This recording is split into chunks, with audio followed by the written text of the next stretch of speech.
We asked Saskatchewan what they know about 5G. More speed, more innovation. It's gonna make our lives a whole heck of a lot easier. This is what 5G looks like.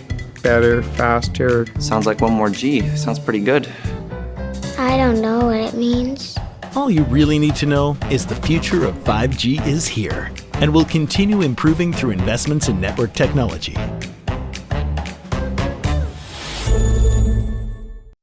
I don't remember a time when curling wasn't a part of my life.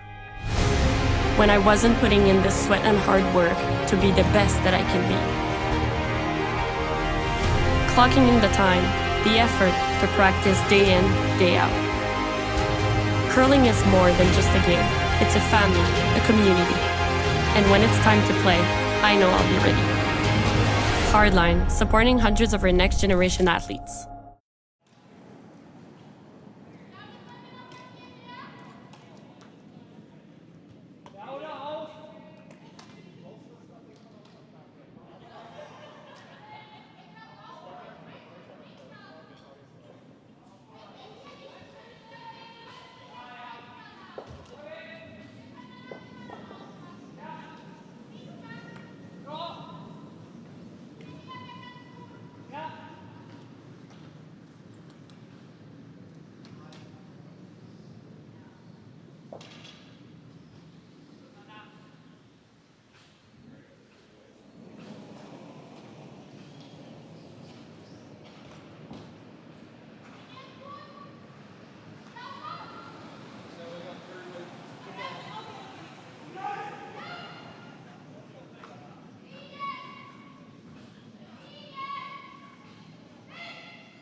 Welcome everyone to this afternoon draw of the Aly Jenkins Mixed Doubles Memorial Classic here in Martensville.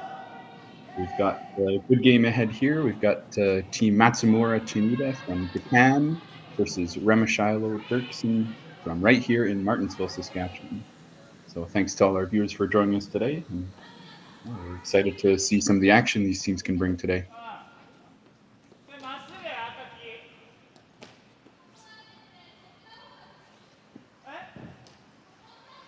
Team Matsumura Tanida from Nagano and Hokkaido, Japan. They won the draw to the button, so they have the hammer this first end of this mixed doubles game.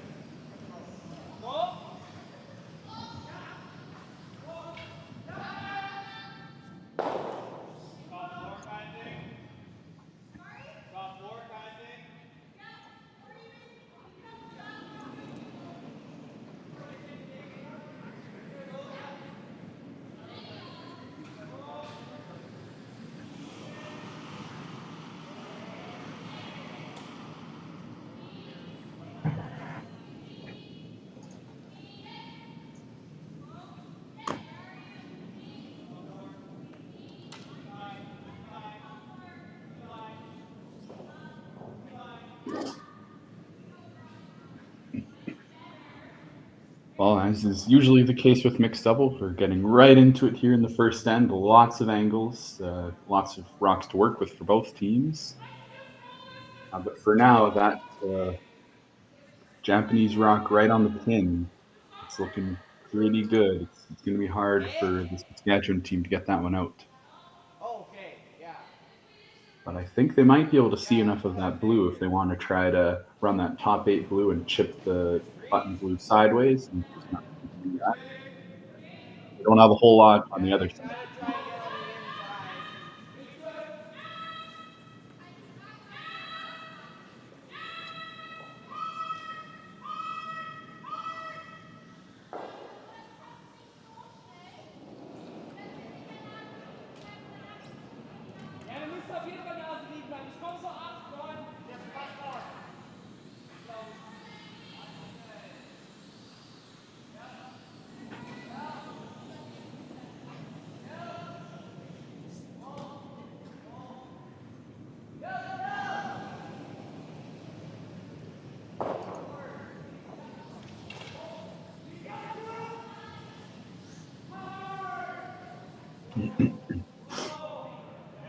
Well, that's a pretty good spot. Just about, I think, what they were trying to do there. And then, although it is easier to get that blue off the button now, it's now Team Japan throwing here, so they'll get a chance to try to take that away. But on the flip side, it looks like it's difficult to get that blue off on the left side of the sheet. It's also hard for Japan to find another way in to get their booster.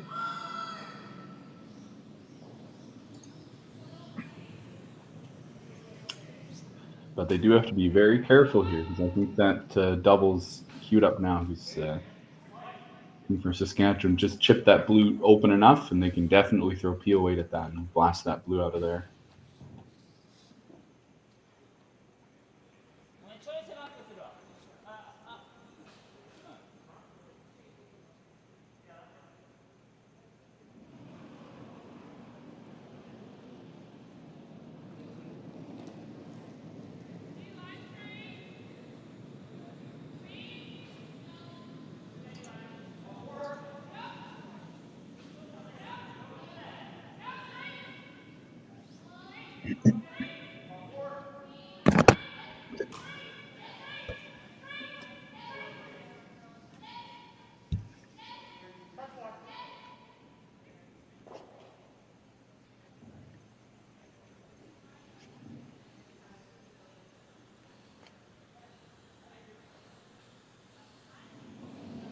Well, they certainly made the slash double a lot thinner. But probably still there if they want to take a crack at it. It's a bit of risk now because it's so thin to slice it over into that blue rock that you might even hit it so thin you just slice it sideways into the red at the top four or the back four. So there's a bit of risk here, but I don't mind taking it on. This is a good opportunity to get a steal in the first one. If anything, you err on the side of flashing. Make sure you don't wiggle around any of those angles because Team Matsumura Tanida, they do not have a good way in. I don't think they're going to find a way to get a second rock in there for their 2 points. Those reds in the top four are pretty nicely stacked here.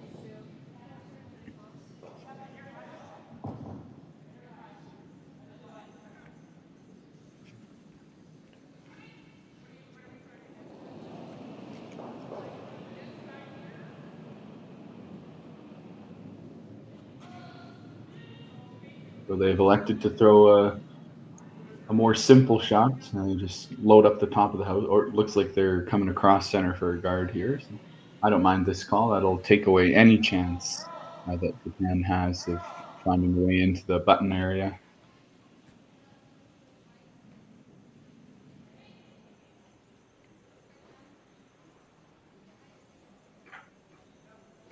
I don't think they quite curled enough. They can see a piece of that blue rock, so you could throw just about any weight at it. Probably something soft, like a back house or backline weight. And there might just be enough room there to squeeze it in for a second shot on the button.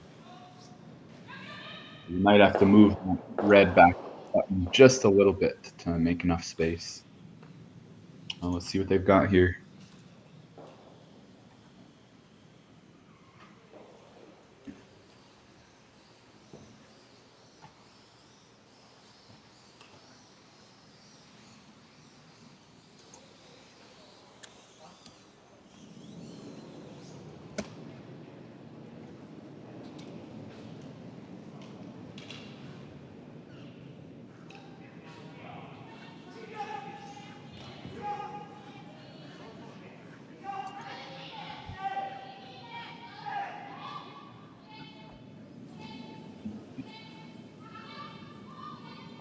This one's coming in pretty close. You got enough of it. Oh, nice shot. So now the question is, who's closer? It's definitely one blue there, pretty much covering the side of the pin, but it's really close. I'm gonna have to say it's still red for now, especially since this team from Saskatchewan is considering the guard, which I don't think they would do a guard here if they knew that blue was sitting 2 points, because, well, there's definitely no room for a third blue in there. But one thing they have to consider is I think this team from Japan might have an intern tap here. If you tap those reds that are lined up, you might be able to get the red far enough to sit 2 for blue. So they might actually have both ways in here. We'll have to see. Only one way to find out about that. So we'll see how this end plays out.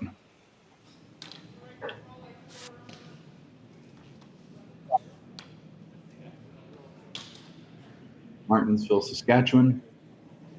Just trying to plug it up and try to limit the amount of access that this team from Japan has into the button area.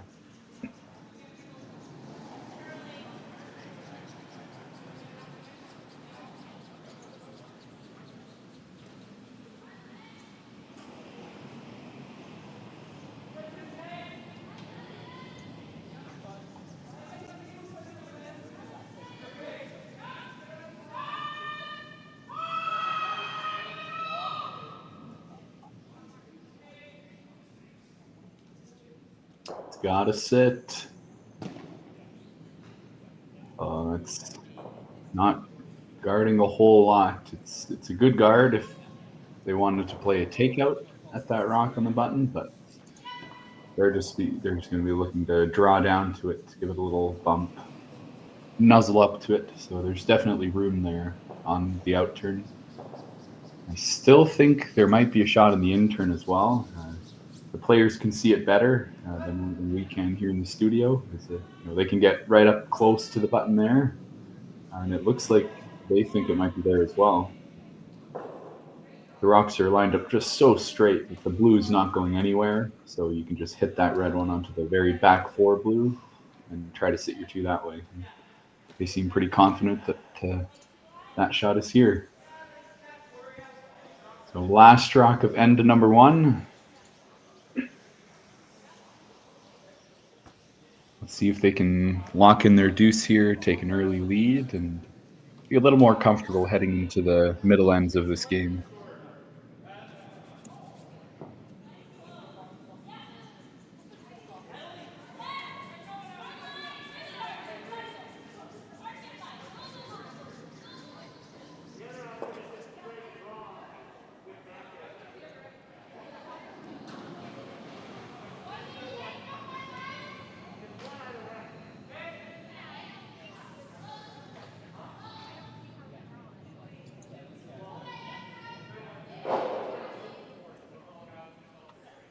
That'll be good for a deuce. Nice throw. Nice looking at the angles. They've done their job. Got an early jump here in this game. Up 2-0, and we'll be back just after this. Handcrafted in Canada, Hardline's ice pad has revolutionized curling for over a decade. Engineered with top-tier precision and durability, it is backed by an unmatched 10-year warranty. Designed for curlers at all levels to sweep effortlessly with maximum efficiency, it is trusted by the world's best curlers, including Olympic and world champions. It is quite simply the best broom in the game. Hardline. Join the revolution.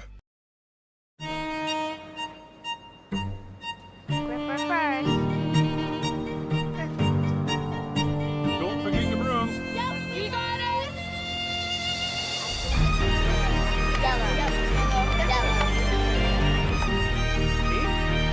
Come on up. What else? What do you got? You got 1, you got 2, yeah! Just one more throw, please. You make moments like these possible.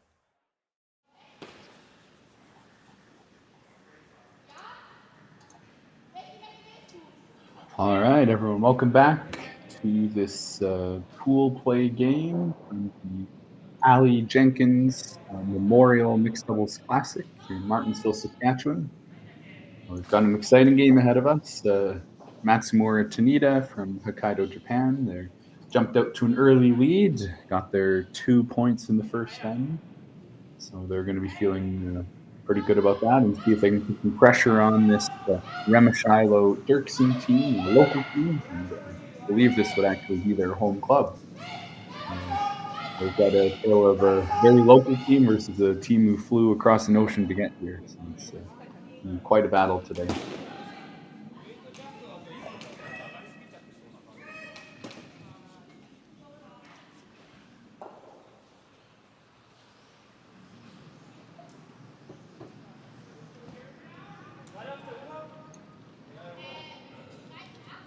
So here we have Melissa Remeshylo throwing.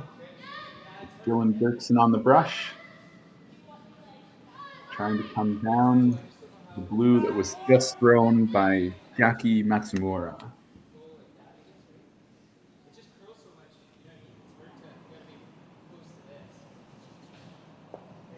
And that will do the trick pretty much just as they lined up.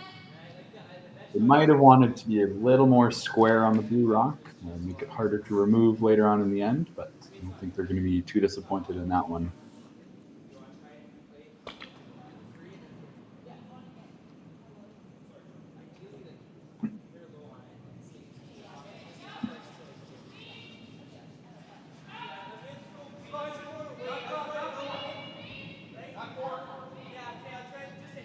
It's time for Yasumasa Tanida to throw.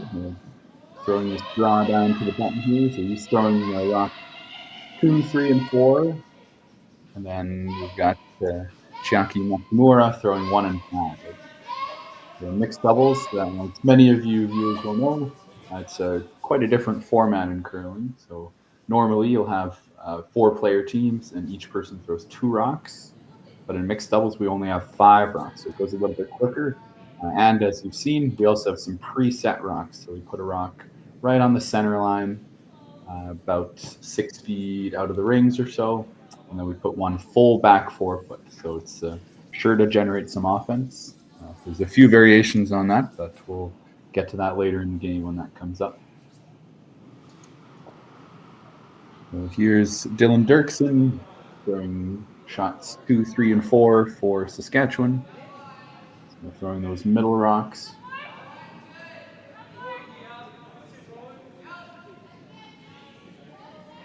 And Melissa Remeshylo on the brush, guiding this one in.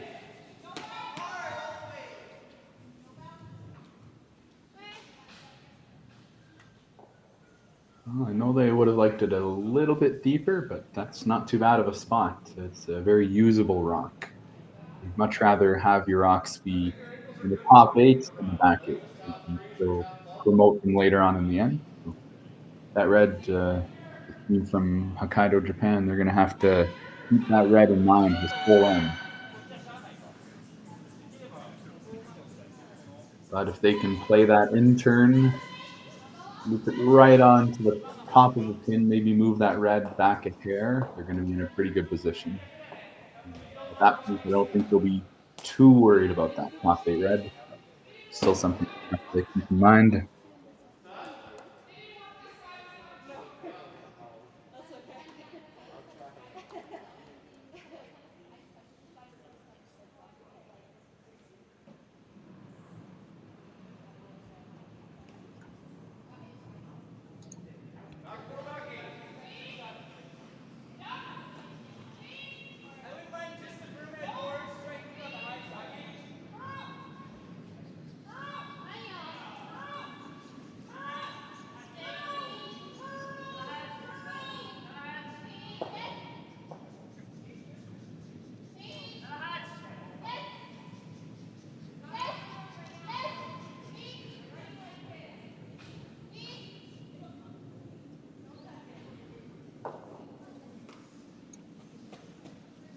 Ooh, that's quite a nice shot.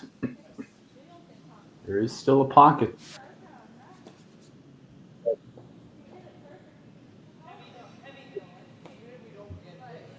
this team from Japan putting some pressure on the local Martensville, Saskatchewan team to get really on in this game.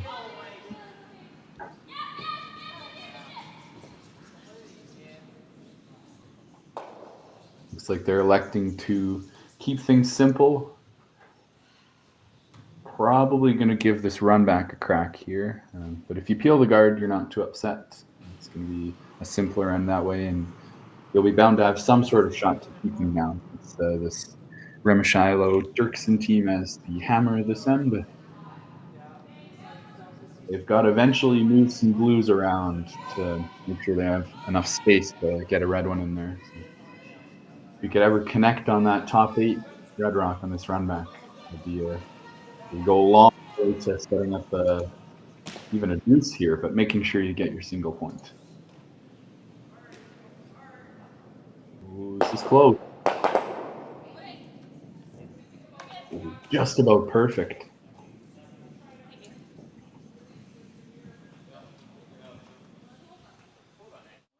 So too bad that red one stayed open, because now this team from Japan, they can just come down, do a little chip and roll in behind the guard, and then you're having to play another run back, an even longer one, but at least it's your color this time. It does get them a step closer to making enough room to get their single point here.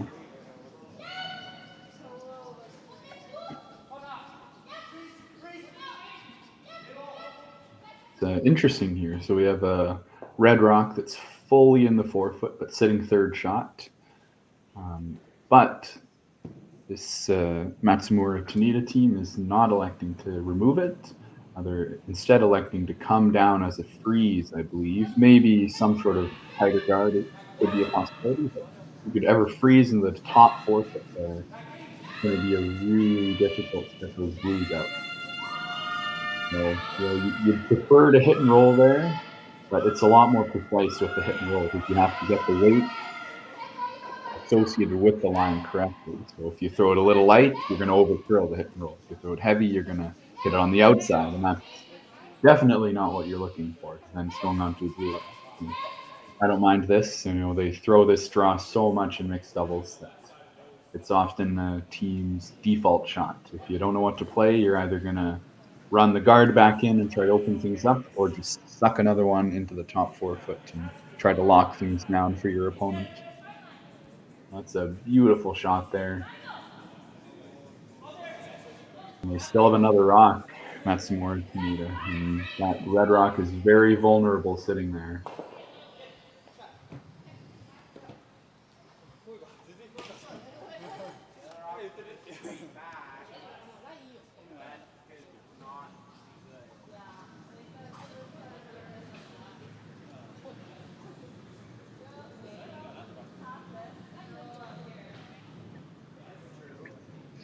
And just looking at the YouTube chat here, I see we've got lots of our Japanese curling fans in the room today. So thanks for joining us, and hope you're enjoying the coverage of this game and all weekend. We've got lots of exciting games here in Martensville. I know we've got a couple teams from Japan. We've got this team, of course, and then we've got Kawana Aoki, who are doing pretty well so far as well. So I think we'll be seeing both these teams heading into the playoffs. Would be my guess as we get closer to that. So tomorrow.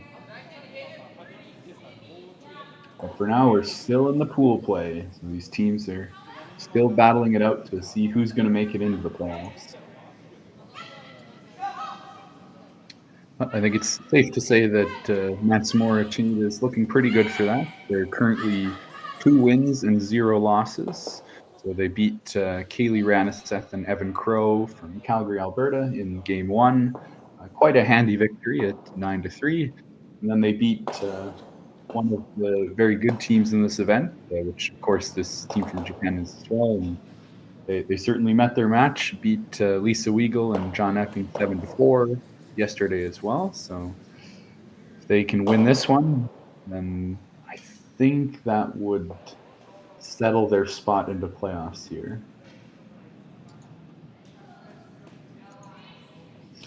But as it goes in curling, if one team's doing very well in the standings, another team can't be equal to them, of course. So unfortunately, this Remeshylo Derksen team is currently 0 wins and 2 losses. So they've got some work to do. I think they're going to need 2 wins today if they want to have a chance of qualifying for the playoffs.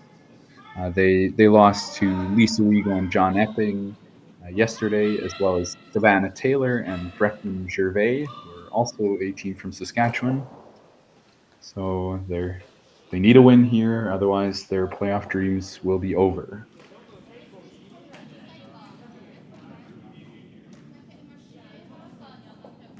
And a pretty nice tap there, right to the pin. I think got the red shot rock for now.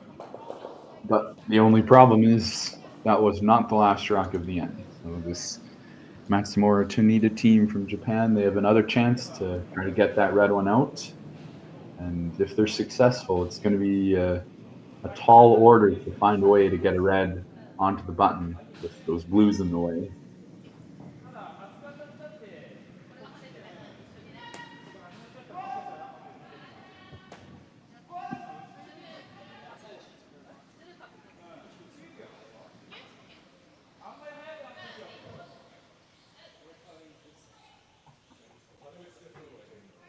All right, it looks like they're slashing this blue in the 8-foot, trying to hit maybe a quarter of a rock or so and slash it over into the side of the blue rock and get that red one flying out of the house. So if they can accomplish that, they'll be sitting 3, maybe even 4 here, and really putting a lot of pressure on this local Remeshylo Derksen team. So here we've got Chiaki Matsumura throwing rocks 1 and 5. So this is the last shot of the end for them. Let's see what they can do here. This one's curling early. It's got to go. Oh, almost got a piece of it.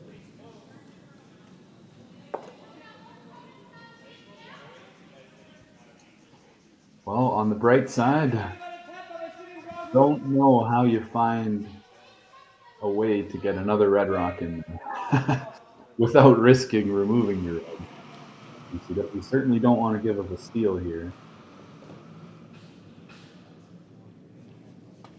If that top 4 blue rock wasn't there, you could obviously come down and tap the blue, but you could also come off the red into the blue and sit there for 2 points. But I don't see anything. I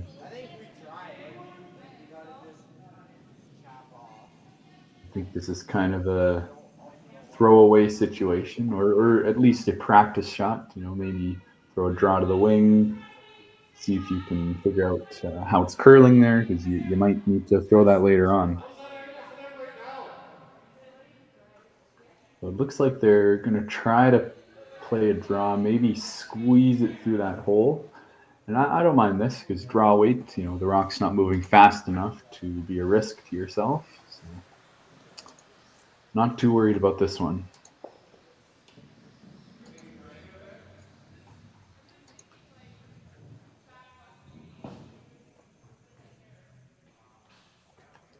Well, let's see if they can pull a rabbit out of a hat here and find a way to jiggle that red one into the button for 2 points. For now, they've got their 1 point secured. So they're not going to be too upset if this doesn't get quite in there. It would be a nice bonus, though.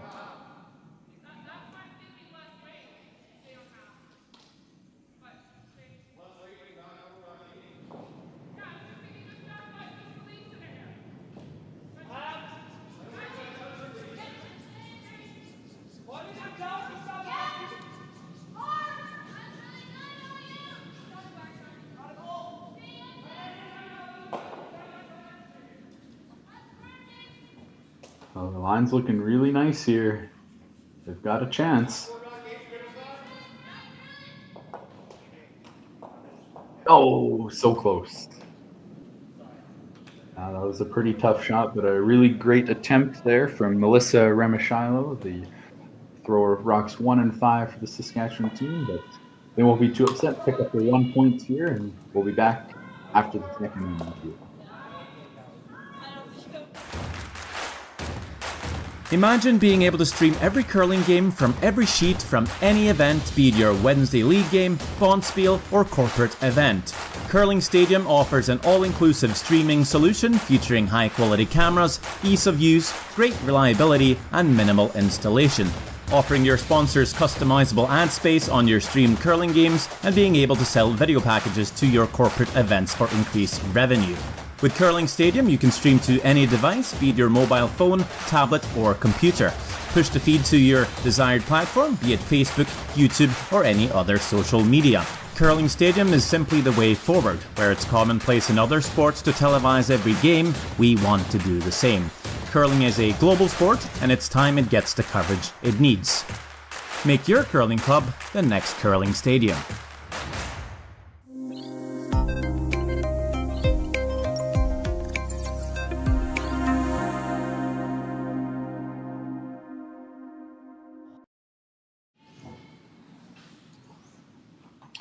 All right, welcome back, everyone. The start of end number 3. We've got Matsumura Tanida up 2-1 over Remeshylo and Derksen.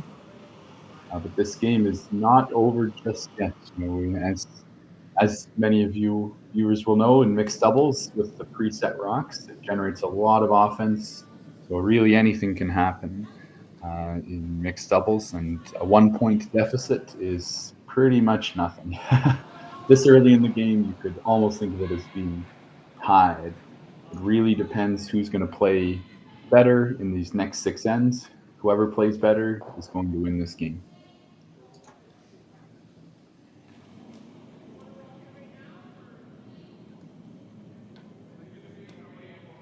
Both teams will have their opportunities to get some multiple point ends, maybe some steals in there as well.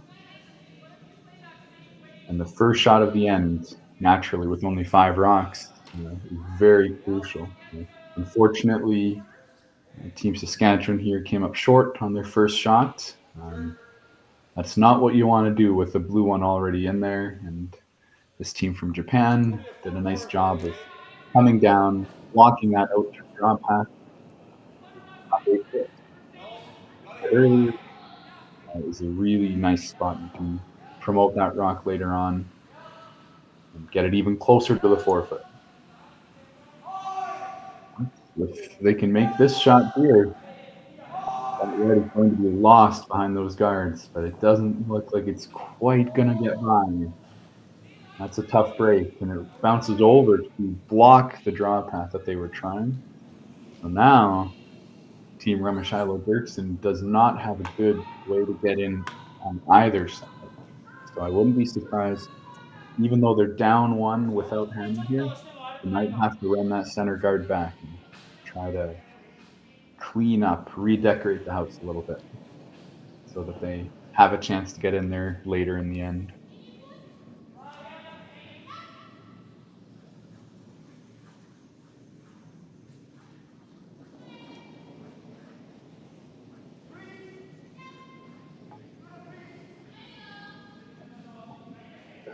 All right, here comes Yasumasa's Tanida's rock.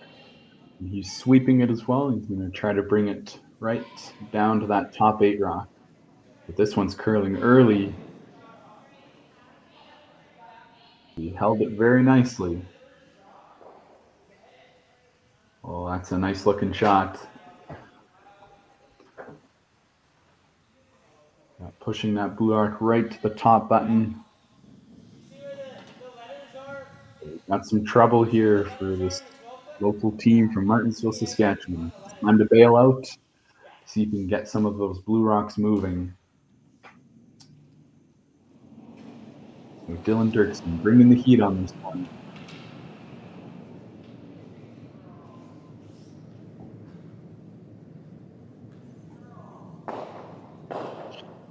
I find it interesting that they elected to have Melissa Remeshylo in the house on that one instead of sweeping the rock. It's difficult as a thrower to get up and sweep on those peels since the rock's moving so fast. But even on peels, it's nice to have a sweeper so you can hold the line if you need to. If you don't have a sweeper, you don't have any control on where the rock's going. You let go, and it's going to go wherever it's going to go. So it's nice to have that sweeper, and especially for those runbacks, you have a rock right there that you can use as your target. It's not what curlers are most familiar with, but personally, I prefer to have that sweeper hold the line there instead of having that familiar broom target. And on that run back, he was a little bit wide on that one.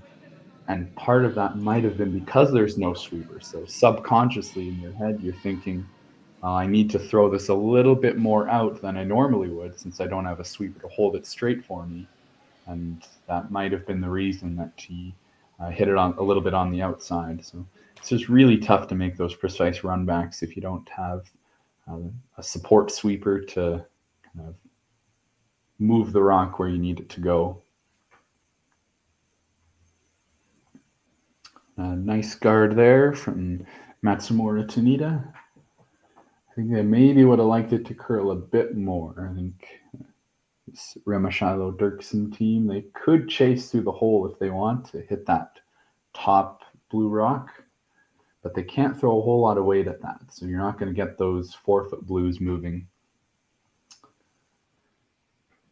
And the clock is ticking for this team as well. No time clocks in this event. I mean, more so they're running out of time in this end. They only have 2 rocks left. And they're already facing 3 blues behind a guard. So this is a pretty crucial shot here. You either gotta, you gotta get some blues moving.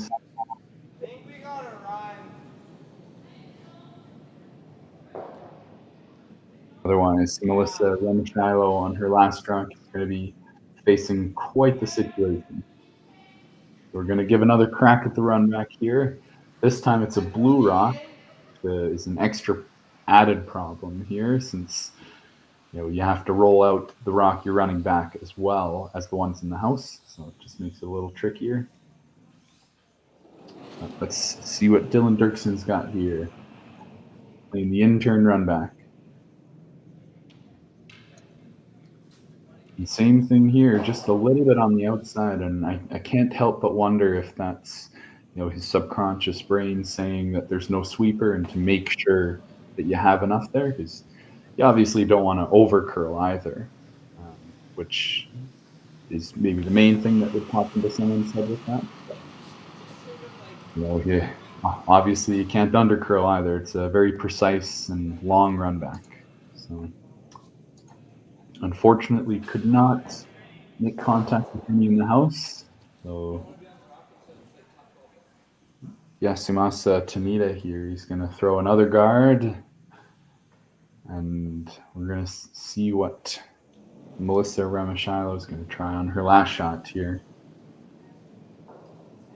She was very unlucky, but on the run back attempt, the rock rolled in front of the red one on the side, which took away that angle run back opportunity. That might have been their easiest chance to get out of this situation. But now it's a double run back.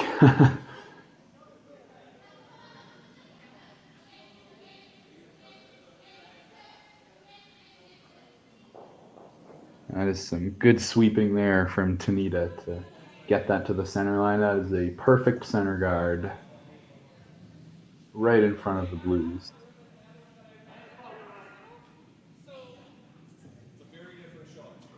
I think this Remeshylo Derksen team is looking at that out-turn draw. You're not going to sit one, of course. That blue's locked in there pretty nicely on the button. But you have enough room to get pretty close to that top 8 rock and try to come around it, just get a piece buried and freeze on that top button blue rock. And that would be your best chance to force them to one here. It is a very precise shot. You're a little off on the line or the weight. It's going to be an open hit for 4 here.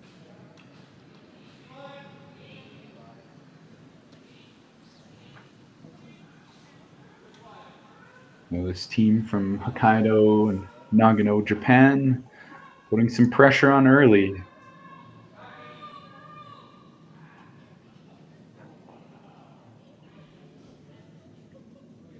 But they're not out of the woods yet.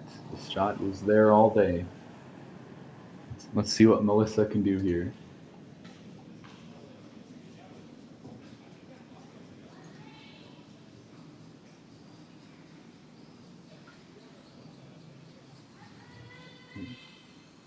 Well, line's looking pretty nice here.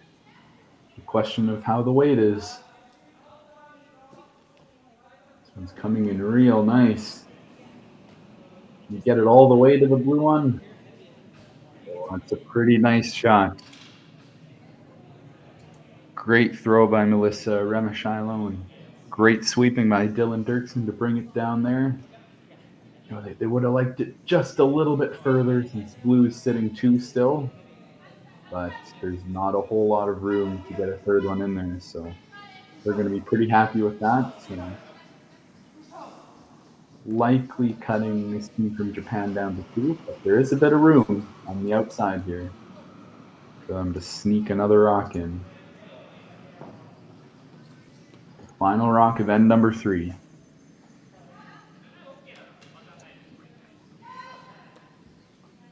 So Matsumura, Tanida already having a 2-1 lead and sitting 2. So it's currently 4-1, and they're trying to put a 5th point on the board here.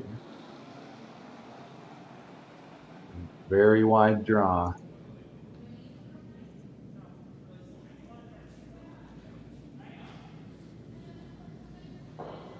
We're right on the tee line and you're good.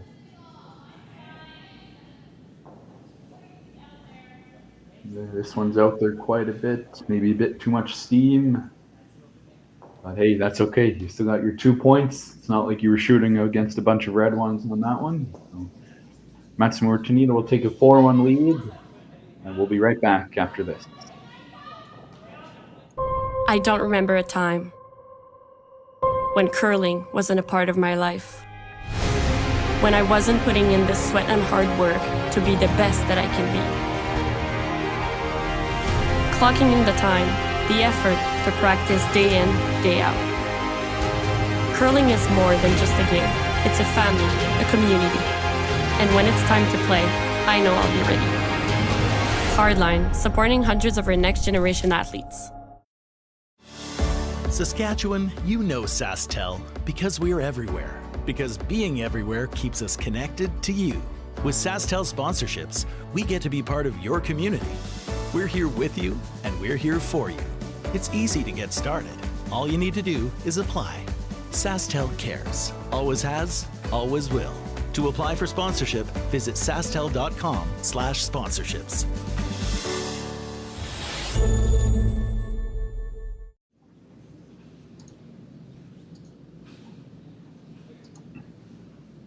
All right, welcome back everyone to this 4th end of play. Got Matsumura Tanida jumping out to a 4-1 lead after 3 ends over Remeshylo Derksen. And Remeshylo and Derksen will have the hammer in this 4th end. Not seeing a power play just yet. We're going to see these teams save those for later in the game, see if they can swing the momentum in their favor. Or, in the case of this Japanese team, keep things rolling along easily. It all depends on what happens in this end, of course. We've got lots of exciting action ahead with this game. This is going to be a real close one and come down to the wire. There's lots of great shots on both teams.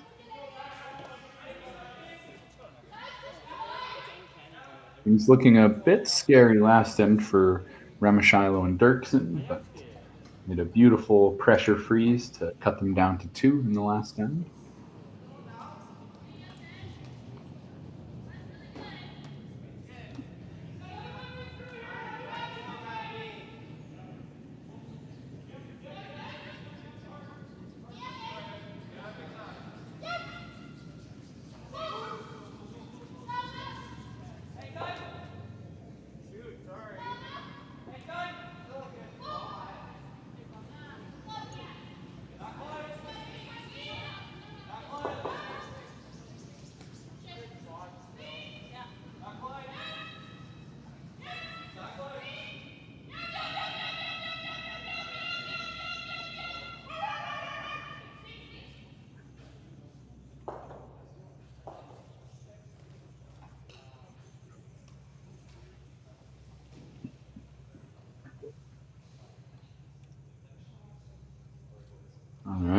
think we've got a classic mixed doubles shot here. You're throwing another one to the top four. Here comes Chiaki Matsumura with the second stone of this end.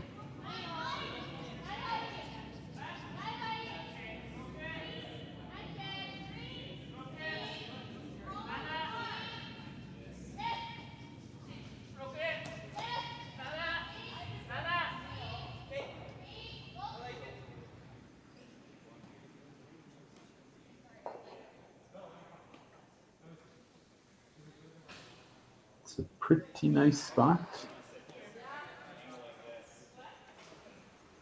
Maybe a little deeper than they were hoping for, because Remeshylo, Derksen, they can get down to the nose of that blue and move that back blue out of the 8-foot if they wanted to. You know, they can.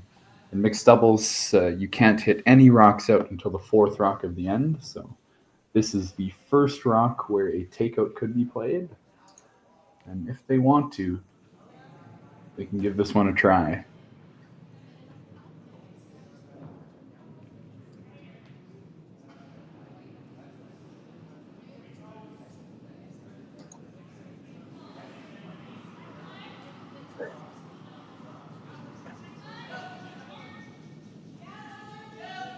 Yeah, looks like you're playing this tap here.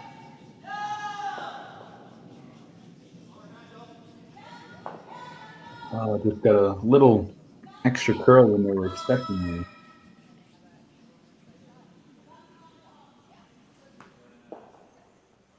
Well, on the bright side, potentially, the red one is now guarded, so it's more difficult for Matsumura Tanida to get at it.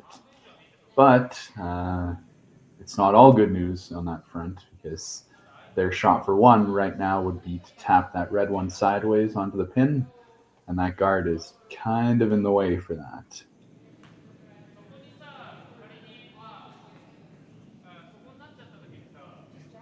And at least the suitor roll to an interesting spot. Not in the house, and not like the counts at the moment. But if all else goes badly, if the center line gets plugged up with guards, they do have that angle run back. Stick it right onto the top 4 blue and make that double, and that would be for 3 points at the moment. It's a tough shot, but it is there. So this team from Japan, you got to be conscious of things like that. So we saw Melissa pull a out of her pocket. The same thing could certainly happen here. We'll see if Dylan Derksen can get the momentum shifting a bit in their favor. You know, build up towards a crooked number, get a 2 points here, maybe even a 3. That would put them right back into this game.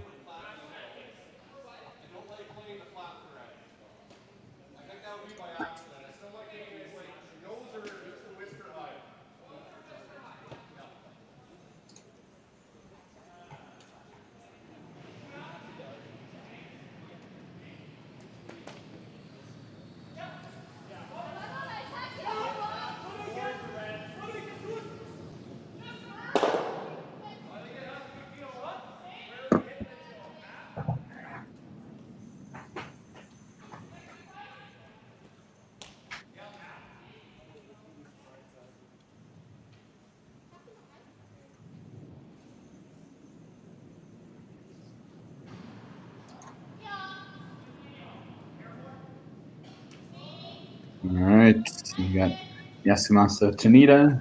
Plug up the center line here. Close down access to those blue rocks in the 4-foot.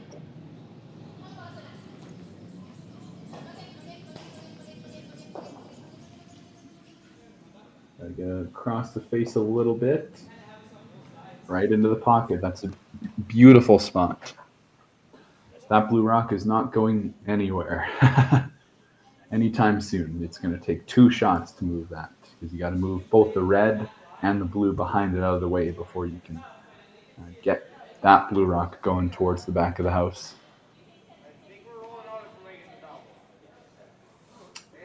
But there is a double here nonetheless. Dylan Derksen might give that side blue double a try. That would leave him sitting 1 point at the moment. And then Team Japan here, they would be forced to unlock that if they want to get shot rock. So I think this is a good option here. Good chance to bring that back 8 rock into play. It's not often you see rocks that far back, counting in mixed doubles, but this is a good chance to see him bring that one in. Keep it a little simple. You know, with so much junk in mixed doubles, usually the counting rocks are in the 4-foot.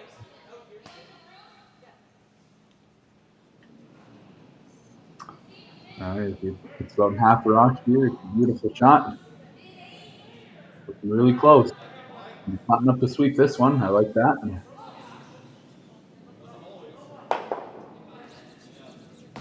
And doesn't quite get it out of the 8-foot, so it's not going to bring that back red into play, at least for the moment. But he's hitting one. So the main job, the main objective has been achieved.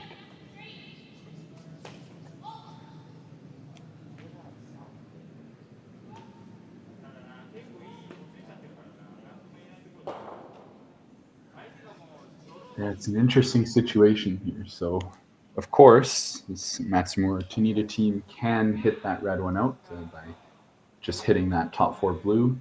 But the problem is both blues are going to be spinning towards the left side of the house, or the right side of the house on the overhead camera.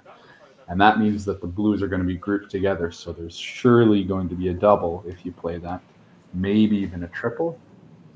So with 2 rocks left in the end, Remeshylo Derksen, it's a bit of risk if you roll both blues over. And this team from Japan, they see that clear as day, so they're just going to try to guard it up for now. But I wouldn't be surprised if they make a play on it on the last shot.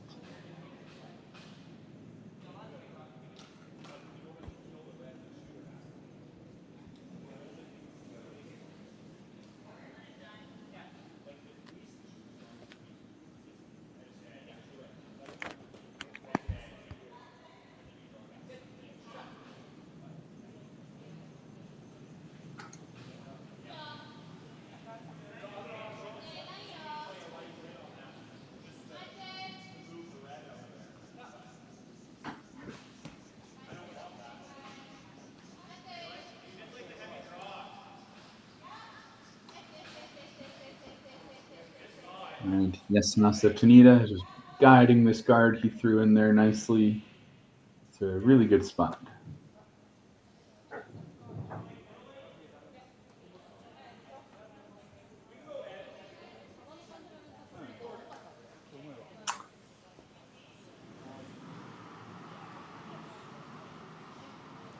Well, this Remeshylo Derksen team's got to be careful here. They're going to try to bring it into the 4-foot. But what that'll do is that leaves that blue top 4 rock in front of both reds. And if you ever make that one back on the tight blue guard, both reds will be gone. So you want to try to get the red maybe a little deeper than usual, maybe somewhere on the T line even. That would make the run back a lot more difficult. But if you put it top 4, it's very natural to get both of those reds out, kind of a pocket for Team Japan.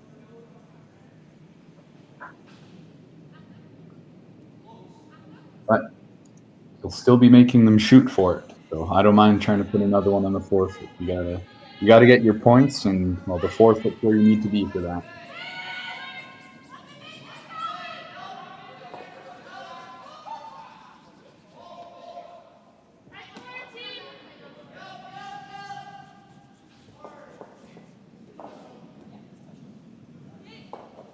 Just over curls a hair, but that's an okay spot. I actually don't mind it there. There's not a really nice queued up run double. And while Remeshylo Derksen is only sitting 1 for now, you just got to touch that red rock up a couple inches and you've got your deuce.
Here comes Chiaki Matsumura.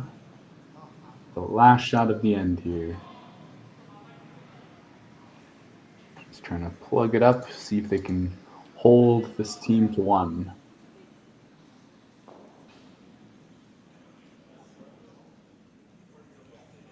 This rock has got to stop. It is really moving here. Maybe coming off slope a bit. Sometimes edge sheets get a little bit more movement off the wall. It's built up over there, so they will have a tap for the deuce here. Team Remeshylo and Derksen already sitting the 1. Let's see if they can get a second one into the 4-foot. Need to bump it to full 4 here for your second point.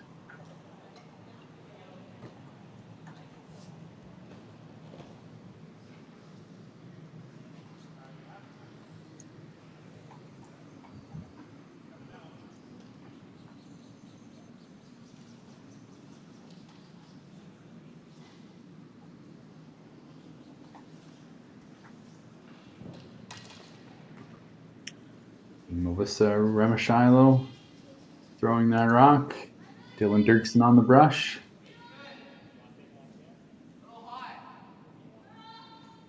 Can they move that red one far enough? This one's looking pretty close.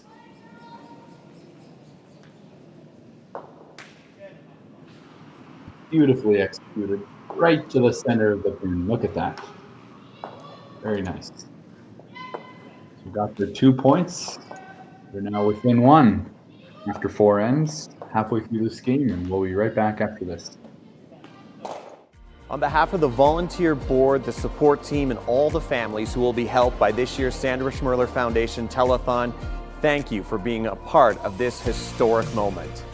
$1,126,014, a new record, exceeding our goal, and most importantly, countless families from St. John's to Victoria to Yellowknife and babies in over 100 hospitals in between will be impacted by your generosity. And we couldn't do it without the amazing partnerships we have with Curling Canada, TSN, and Net2Phone Canada. They connect you, our generous supporters, with so many of the Scotties participants and our volunteers on Telethon Day.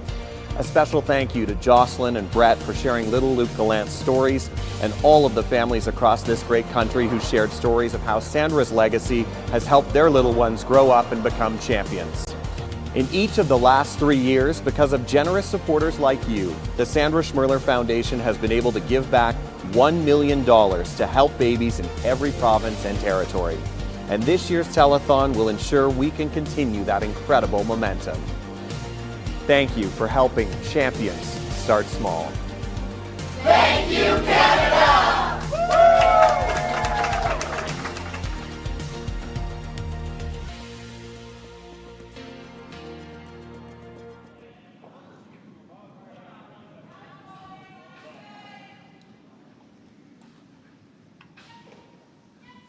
And here we go. Action already underway in the 5th end here. Team Matsumura Tanida is up 4-3 with the hammer over Team Remeshylo Derksen. But this game is far from over. We've got some exciting action ahead of us. And like I said, after the second end, anything can happen in mixed doubles. So regardless of the score here, whichever team plays better in the second half is going to win. So if Team Remeshylo Derksen can find a way to play just a little bit better than they did in the first half, since naturally Matsumura Tanida was able to get that advantage on the scoreboard. So, it's going to be no easy task. But they've already got a good start here. A really nice draw right to the pin. And first shot here. And unfortunately, Chiaki Matsumura coming, or nope, about it. Yes, Chiaki Matsumura came just a little bit from that one. So now they've got a chance, Dylan Derksen here, to come in again, but just a little bit short. But it's not the end of the world. It's a little bit more on both sides. That seems a little going to have a double peel here, try to keep things simple. Makes sense. They don't need to take any big risks here. Both teams still have their power plays. So with the power play, generally you should be able to at least score 2 if you play a good end, maybe even more. So a steal should be typically out of the equation for Remeshylo Derksen in that situation. So I don't mind. But at the same time, if this out turn come around onto the face, it's a really good situation. That'll set you up for your deuce.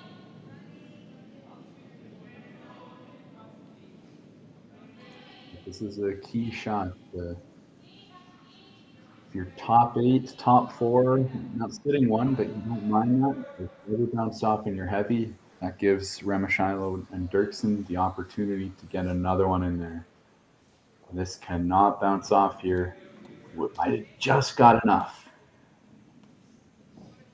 If that blue bounces off and rolls open, it's big trouble. It's almost a guaranteed steal at that point.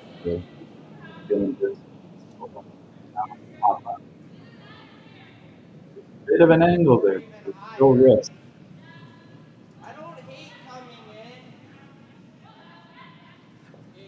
If Dylan can get to the nose of that blue,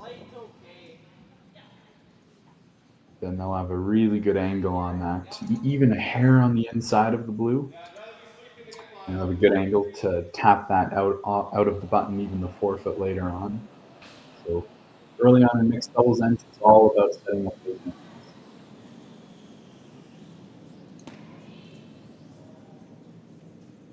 This one's got some work to do. Got a long way to go.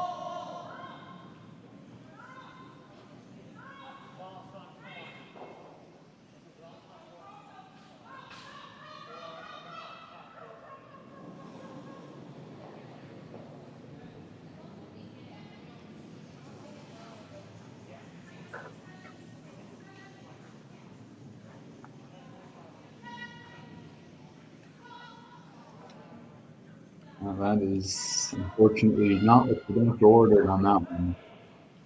I was going to give this team from Japan a chance to come in, maybe try to bump that red back.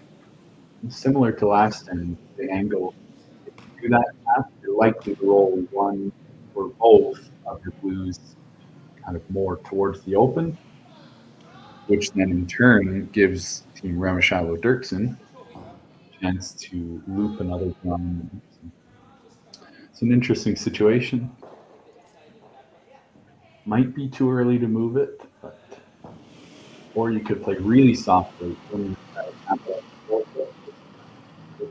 Sitting 1, put that off your list, and then you can worry about getting more points after that.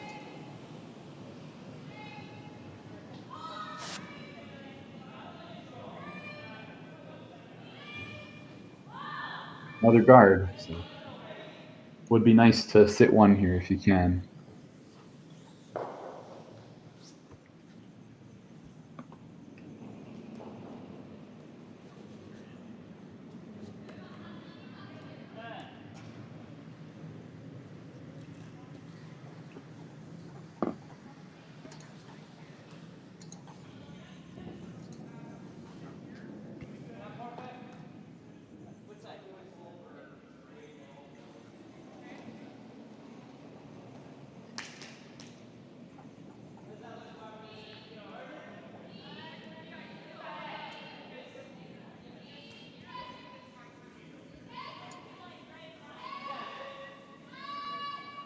This one's curling hard. Got to hold the line. Well, you don't want to cross the face of the blue one.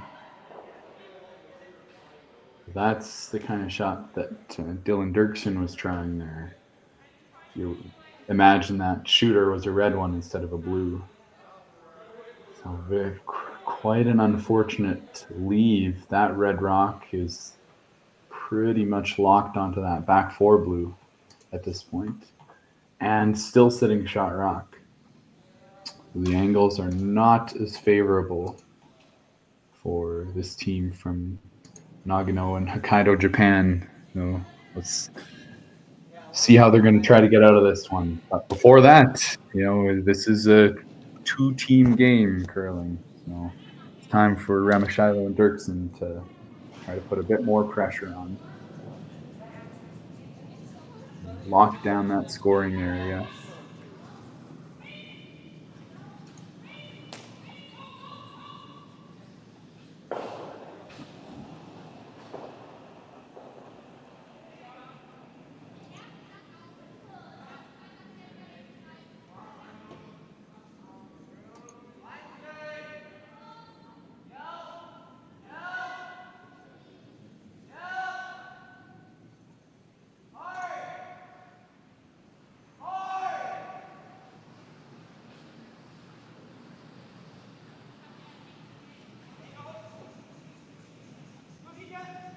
Ooh, that's a very nice angle.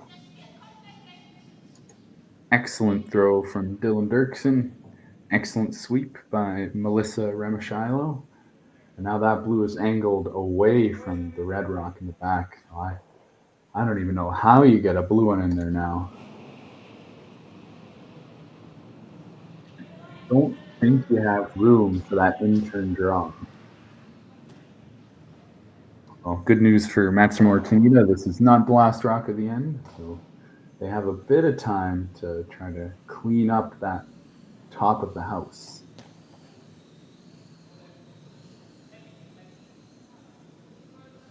And if they could ever run the red rock that's on the center line onto that blue, you can't see all the blue, but it will come off the back 4 blue and ricochet into the red. So you would sit one that way. So that could be an option. You could just play the double peel, but I'm not sure that does enough for you. Because all that Remeshylo Derksen has to do is throw up another guard left side of that blue rock, the right side of the blue rock on the overhead, and then they're in a similar situation. Then the nice thing is they have both red rocks into that blue, so they're going to have a shot on their last one. But it would be nice to make contact here, get some granite moving, and see if you can even sit one right away here.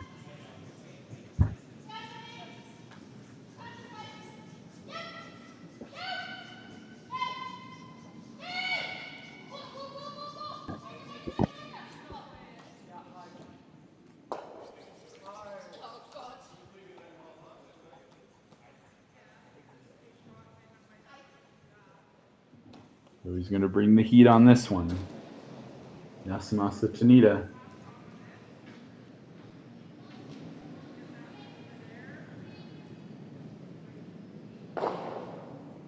Oh, just by everything. Really close.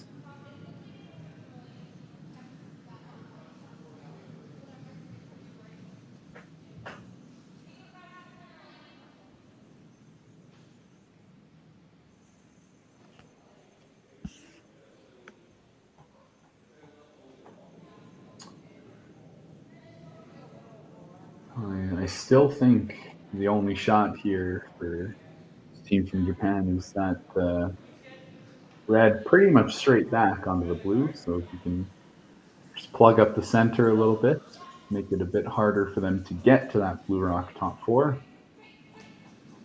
and you'll be feeling pretty good about this situation.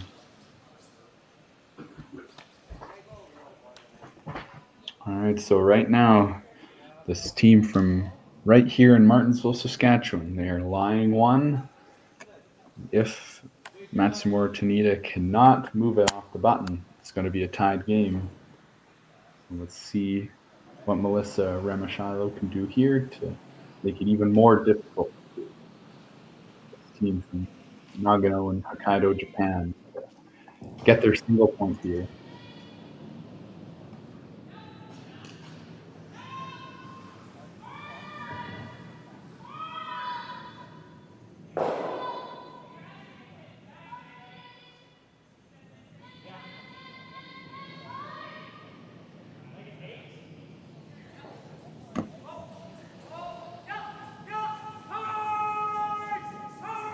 I think it does the main job of what they were trying to accomplish of blocking that out turn past the guard and then tap the blue up a bit. But that run back is still there.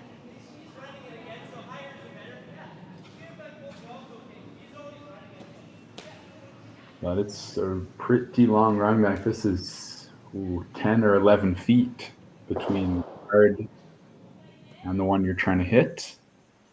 And you're not just trying to make contact with the rock, you're trying to hit it in a fairly precise spot.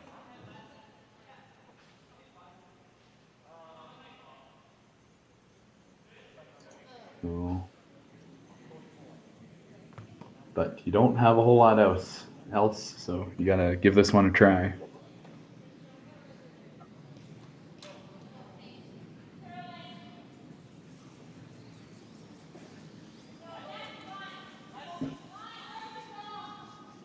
All right, Chiaki Matsumura, last shot of this end, facing one at the moment.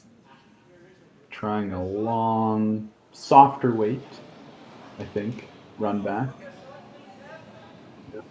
More of a control weight here. You can run it onto the blue top four. Oh, it was so close. Just by,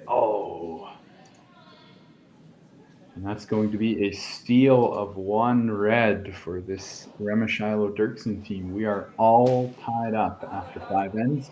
We'll be right back after this. Handcrafted in Canada, Hardlines Ice Pad has revolutionized curling for over a decade. Engineered with top-tier precision and durability, it is backed by an unmatched 10-year warranty. Designed for curlers at all levels to sweep effortlessly with maximum efficiency, it is trusted by the world's best curlers, including Olympic and world champions. It is quite simply the best broom in the game. Hardline, join the revolution.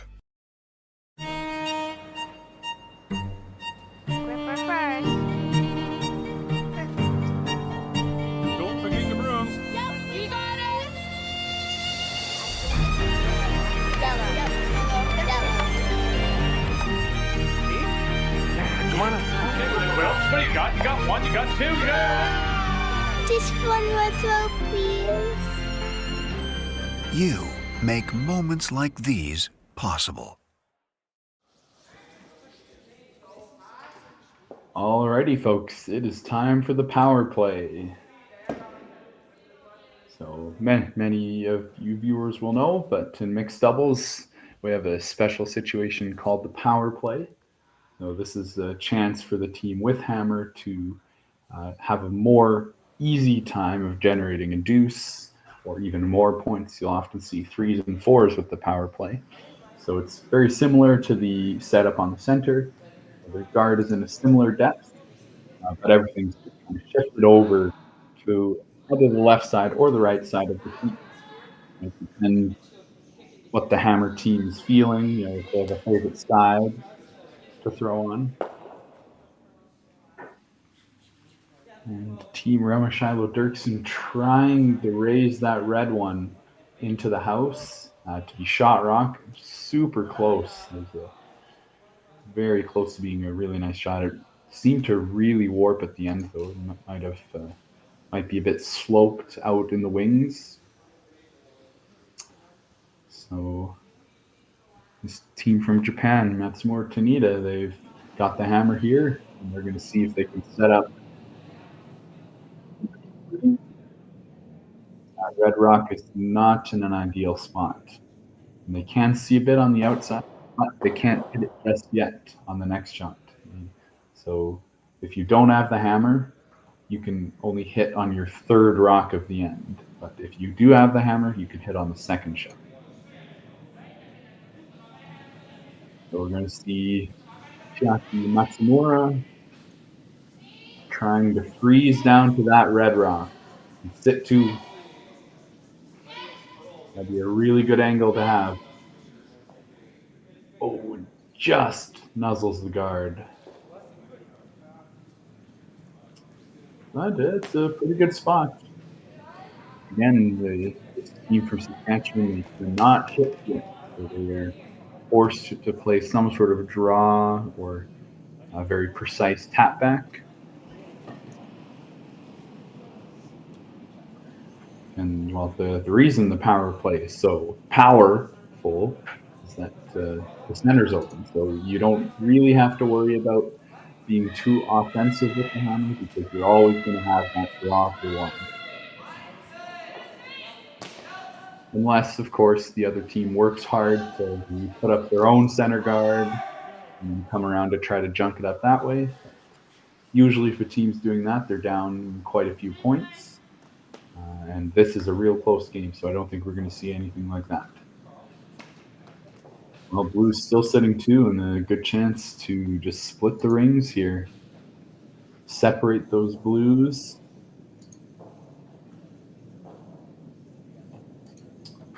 And make it so Remeshylo Derksen do not have any accessible doubles that they can take on. So already you can see how this end is pretty much heading for at least a deuce. It's very open. Blue's already sitting 2. And throwing here is Yasumasa Tanida, trying to get a third blue into the 8-clip.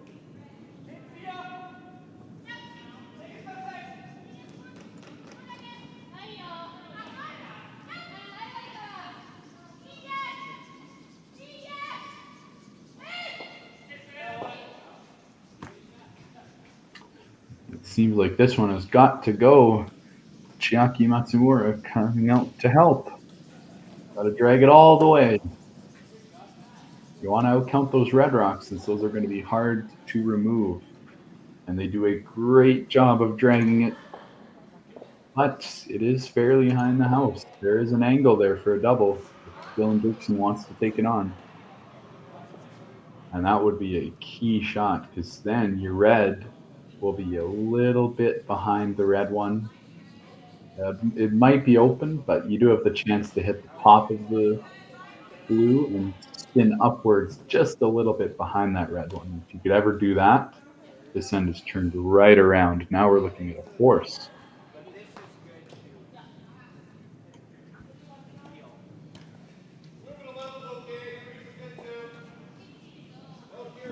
Yasumasa Tanida would almost rather have thrown it through the house than leave it there with an angle for them to use.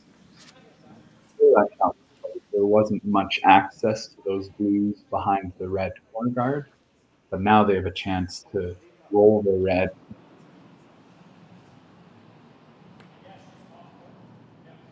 Danger here. Let's see what Dylan Derksen can do. No sweeper again on this one.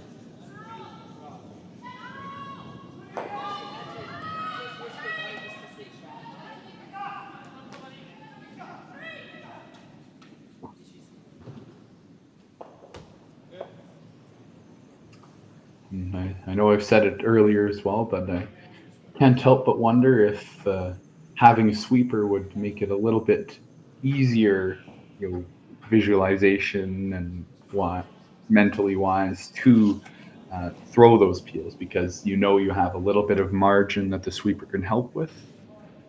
Though, of course, I do understand wanting to see the broom that you would typically see in curling, that your skip would be holding at the other end on a 4-player team. And that one wasn't as clear-cut since you weren't aiming at a spot right on the rock, maybe kind of the edge of it, but did not take advantage of the opportunity there. Now you're giving Yasumasa Tanida a second chance to put this rock to the wing. If you can get it to the top 4-footer deeper, he's going to be really happy. Uh-oh, jumping out again here. Got to drag this one. You don't want to leave in the same shot. Keep it going. And I think they got it just deep enough. You can definitely roll towards the blues, but you're going to be wide open.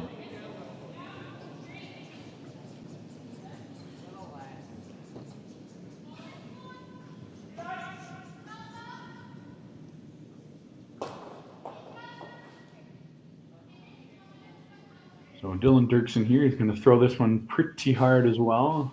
I'm going to play the flat roll, maybe hit 3/4 of that blue rock and try to just roll into the side of the blue. Your red will be wide open, but there won't be much room for this team from Japan to roll in behind the corner. So you never know, they might roll it a little bit open, and then you have a really good chance at a double or a hit and roll. So this is the key shot. This is going to be the turning point, whether it's going to be a guaranteed deuce or 3, or if there's going to be a chance to force. Beautifully executed shot. And it's just how they drew it up. So this is kind of what I was talking about. So you can see all of the red one, but if you roll away, if you roll towards the center line a bit, all of a sudden you leave yourself, or rather you leave the Remeshylo Derksen team a double takeout. And if you stick on that side blue, that red is lost behind those guards. I'm thinking that top 12 red as a guard in this case. So this is a very key shot. You get to the nose, you've locked up your deuce. If you're going to roll towards the center line, make sure you roll it far. Make sure you roll it at least across the center line. Then you'll be deep enough that there will be no double like that.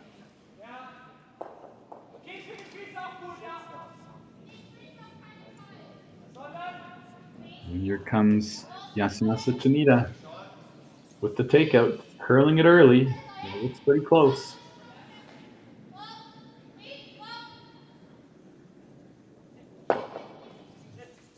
There you go. So, like I said, you didn't want to roll towards the center line, but if you did, or maybe that was the call, but you want to make sure you get across center line. And as you can see, that rock is deep enough that there's no double takeout. You can try to roll in that direction, kind of like just alluding to that Dylan said you might be able to get behind there. It's worth a shot, but it's a very tough shot. But even if you can roll it half buried, now you've got Chiaki Matsumura playing a more finesse hit for 3 rather than an open hit or an open draw. So you might as well go for it here.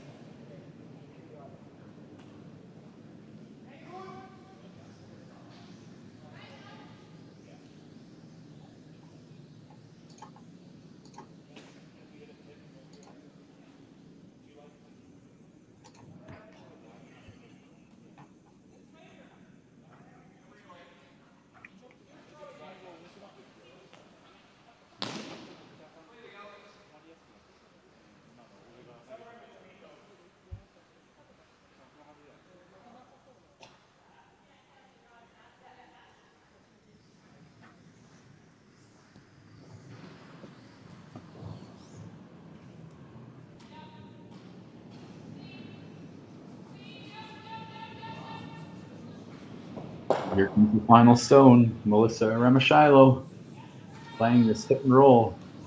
Dylan Derksen trying to work this rock. It's looking pretty close.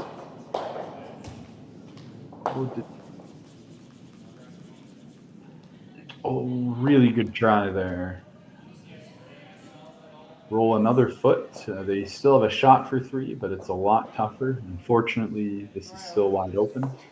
But you are making Chiaki Matsumura play the other turn. Normally you'd play across the face on a takeout, so it's giving her a bit of a different look. So I don't think they'll be too upset about that, but they were very close to making that roll.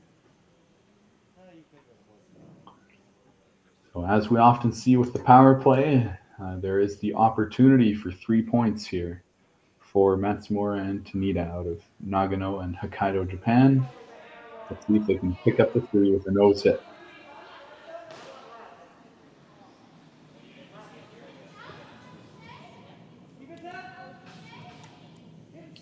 Nice toss there from Chiaki Matsumura. Yasumasa Tanida on the brush. Curling it over a bit. Gotta move a little bit. Make sure you stay in the 8-foot here. And that will fit the bill. Put 3 blues on the board. It's 7-4 after 6 minutes of play. We'll be right back after this. Imagine being able to stream every curling game from every sheet from any event, be it your Wednesday league game, bonspiel, or corporate event. Curling Stadium offers an all-inclusive streaming solution featuring high-quality cameras, ease of use, great reliability, and minimal installation. Offering your sponsors customizable ad space on your streamed curling games and being able to sell video packages to your corporate events for increased revenue. With Curling Stadium, you can stream to any device, be it your mobile phone, tablet, or computer. Push the feed to your desired platform, be it Facebook, YouTube, or any other social media. Curling Stadium is simply the way forward. Where it's commonplace in other sports to televise every game, we want to do the same. Curling is a global sport, and it's time it gets the coverage it needs. Make your curling club the next Curling Stadium.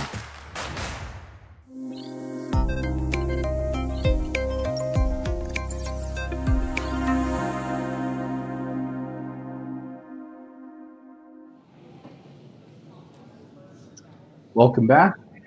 No surprise here. We've got back-to-back power plays. So Remeshylo and Derksen are taking their power play now. So now they've got their red rock just biting the top of the tee line behind the blue corner guard. So it's a good setup here. We'll see if they can get the 2 or maybe 3 or 4 back here. If you make all your shots, you'll have a good opportunity with the power play.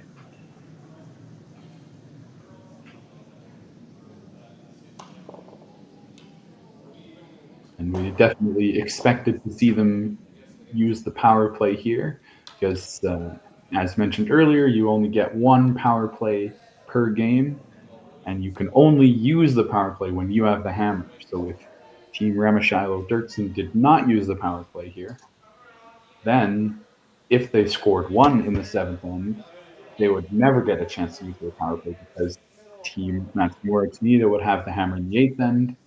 So it's basically a decision, well, either we want to give up a steal here or use the power play, and it's pretty obvious which one you want to use.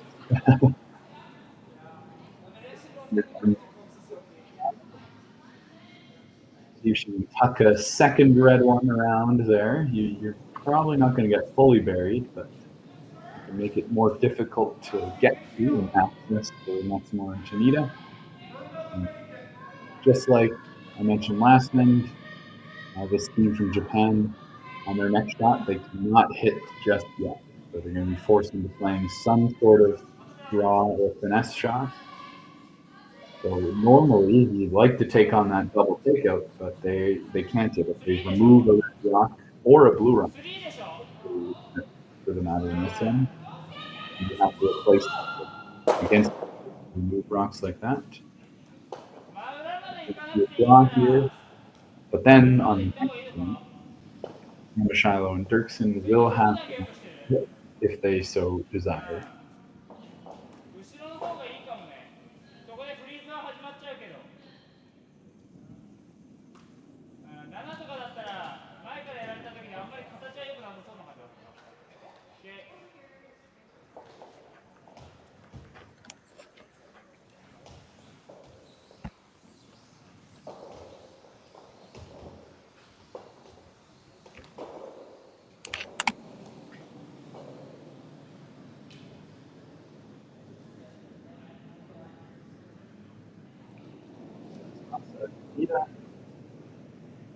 Playing the come around here.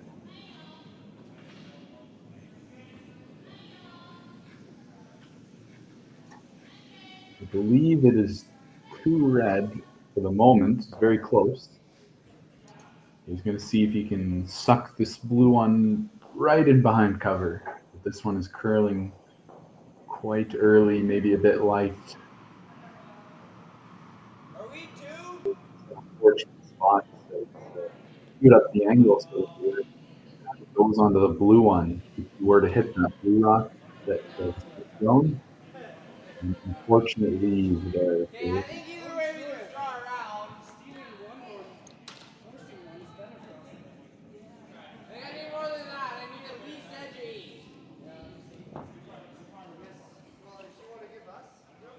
So Dylan Derksen saying he needs at least edge 8 on this draw. So we've got lots of movement on this ice, as we've seen, which is excellent conditions, really.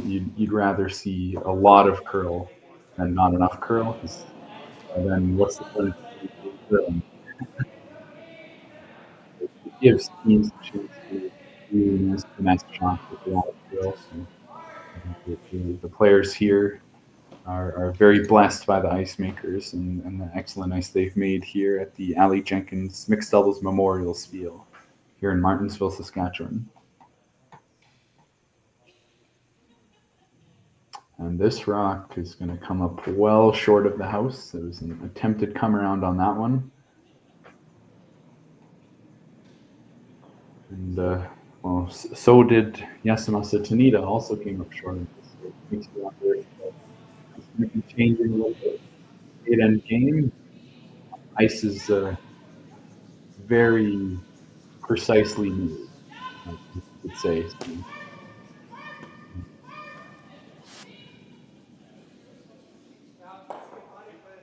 Team who wins is either number 1, whoever got an early lead, of course, or number 2, whoever keeps up with the changing ice conditions and figures out what exactly is going on and manages it the best and applies what they're seeing out there on the ice.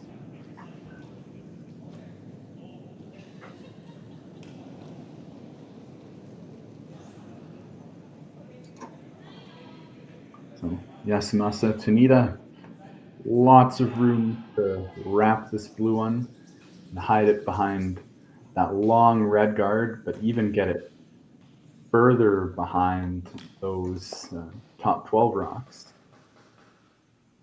So maybe a bit of an over adjustment on this one. Is it going to stop in time? It will stop for second shot. So it's doing something. It's still hanging on in there, but you definitely would have preferred to be in the 8-foot there.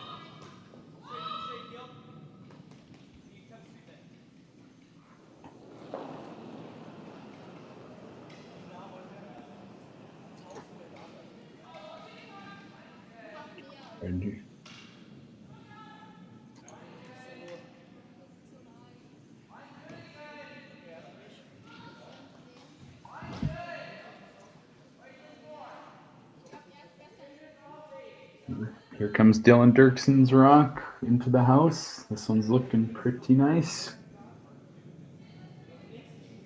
Full 8-foot, that's a really nice spot. It's deep enough that Team Japan will have a hard time coming around that red and using it as a guard, but it's also high enough that Team Japan does not have the opportunity to freeze down to the red rock that was just thrown and cut down the scoring. Right now, if Team Japan freezes to that, depends on the angle, but Team Red could be still sitting 2. That's a really nice spot. Well-managed rock.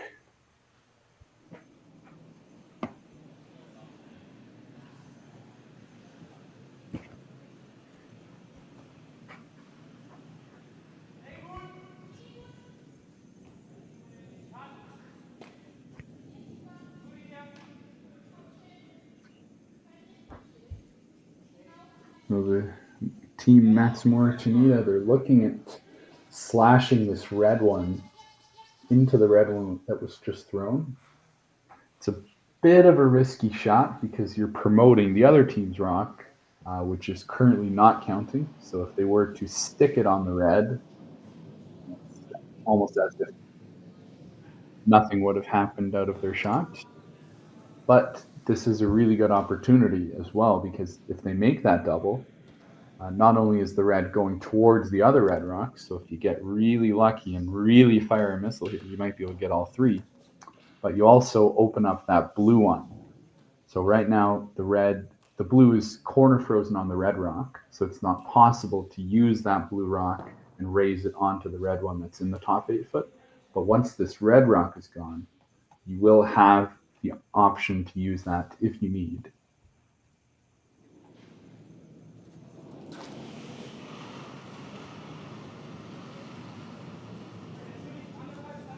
Really fired this one. Let's see what he's got.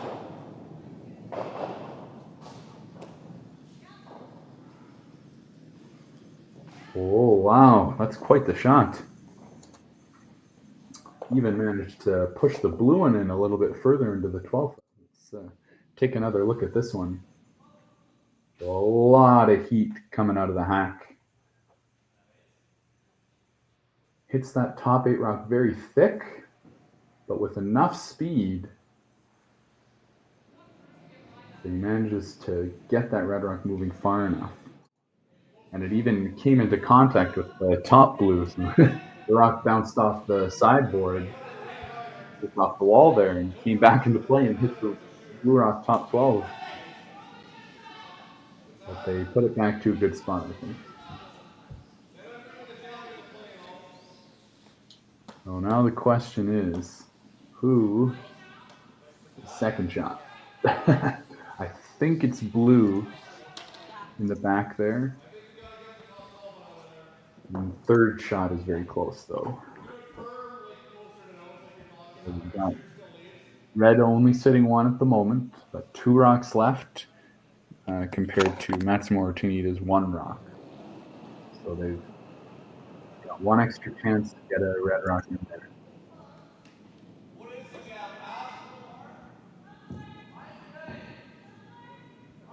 And he just threw the spot, so we should be really close on this one.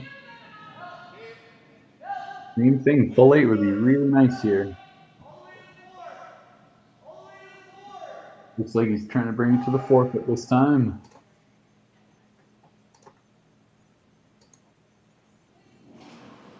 And we got it close enough for second shot, but with this much curl in the ice, that can definitely be used as a guard by Matsumura and Tanida. And we are sure going to go after it there.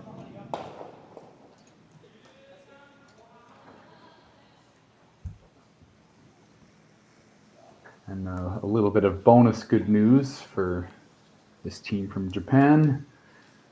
That blue rock in the back 12, it's not going to count for anything this end, but it might be able to be used as a jam rock. So if you leave the blue rock a little bit open, if you don't quite get it fully around, this team from Saskatchewan is going to have to avoid that blue rock, because if they stuff it on the back one, it's going to outcount both the red rocks. So it's not going to count, but it is in play, and you got to be conscious of it.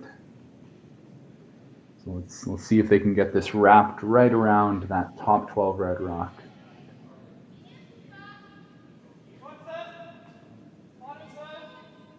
The weight's looking a little toasty here. Might be bringing it all the way to the back. That's a pretty good spot. With the amount of curl on the ice, you can definitely get to it with a just through or a hack weight. But like I was just saying, you gotta watch out for that blue jam. So you probably throw hack here and see if you can hit half a rock, maybe a thin half, get the blue across the top of the back 12 blue. And that's your best chance to get your 3 points here and tie this game up.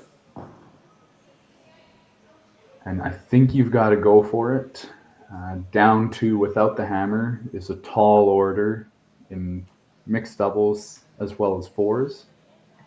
Especially in mixed doubles, though, with that preset stone with the hammer team in the fourth. It is in the back fourth, but it still already closes down the scoring area. So with that rock being there, it's relatively easy to steal if you get some good angles, but stealing 2 is a lot trickier. So I think you got to go for it here. See if you can punt it far enough for 3. Even getting 2 would go a long way and keep this game alive.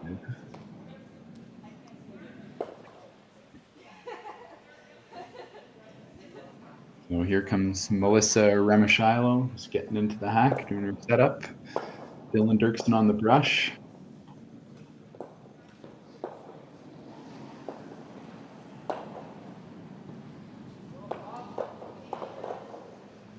Looks to be about hack weight or so at the moment. See if they can chip that blue out. That'll hold the line here. Get it past the red one. And there's that jam I was talking about. It's just going to be 1 red. So not what they were hoping for, but it does keep the game going. And we're going to go into this 8th end. Team Remeshylo Derksen will be down 2 without the hammer. They've got some work to do, but they're not out of it yet. So we'll see what they can do when we come back. I don't remember a time when curling wasn't a part of my life. When I wasn't putting in the sweat and hard work to be the best that I can be. Clocking in the time, the effort to practice day in, day out. Curling is more than just a game. It's a family, a community. And when it's time to play, I know I'll be ready. Hardline, supporting hundreds of our next generation athletes.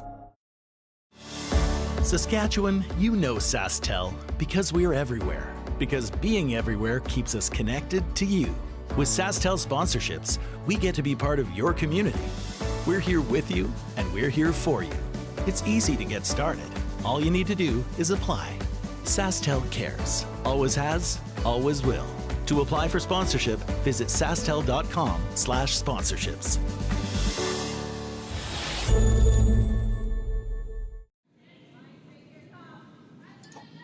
All right, welcome back. We are in the 8th end now. Just waiting for a score update on the card there, but Team Remeshylo and Derksen from here in Martensville, Saskatchewan, they did score 1 last end. They were hoping for 3, but they were really close. They were tapping a blue to the back of the 12-foot, but it just jammed on a rock that was in play there, and they couldn't quite get it far enough. So just the single point, and they're going to need a steal of 2 here to tie things up. And that's a tough start. You know, you moved your center guard out of the way off the center line, and you didn't get a rock into the 4-foot. So it's going to be really tough for them to come back after that one, unfortunately. Just being up 2 with the hammer here, Team Matsumura and Tanida, they're going to be more than happy to just draw one in right now, and then they can peel on the next shot. So that center line guard is going to be gone when it comes to Yasumasa, Tanida's first throw. And there's not going to be a whole lot of time for Remeshylo and Derksen to get 2 rocks, good enough position in the 4-foot that they can steal 2 to tie and take this game to an extra end.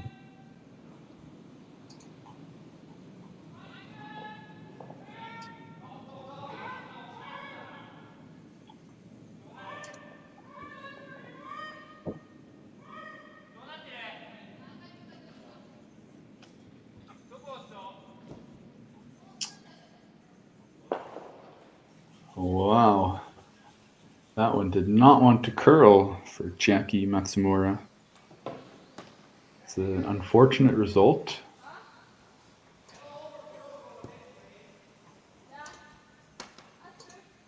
But it's not in the 4-foot, so it's not the end of the world. Definitely not what you're hoping to do, but it's still an uphill battle for this Remeshylo Derksen team.